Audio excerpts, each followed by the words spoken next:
ஒரு புற-இனத்து பெண்ணுக்கும் இயேசுவுக்கும் நடக்கும் உரையாடல். புற-இனத்து பெண்ணின் மகள் உடல்நலமற்றிருக்கின்றாள். அவளை காப்பாற்ற தாய்ப்பாசம் இயேசுவை நோக்கி அழைத்துச் செல்கிறது. இயேசுவிடம் கேட்கின்றாள், ஆண்டவரே, என்னுடைய மகளை குணப்படுத்தும். அவர் சொல்லுகின்றார், பிள்ளைகளுக்குரிய உணவை எடுத்து நாய்க்கு போட முடியுமா? அவள் சொல்லுகின்றார், மேசையிலிருந்து கீழே விடுகின்ற அந்த உணவை சாப்பிடுகின்ற நாயும் உயிர் வாழ்கின்றன. அதுபோன்று அவற்றிலிருந்து அந்த பிள்ளைகளுக்கு கொடுக்கின்றவற்றில் கொஞ்சம் என்னுடைய குழந்தைக்கு கொடும் என்று கேட்கின்றார்.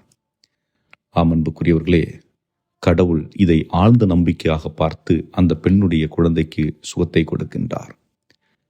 நம்பிக்கை கொண்டோர் கைவிடப்படுவதில்லை, நம்பிக்கை கொண்டோர் வாழ்வை பெறுகின்றனர் என்பதை இயேசு நமக்கு வெளிப்படுத்துவதை இந்த நற்செய்தியில் பார்க்கின்றோம்.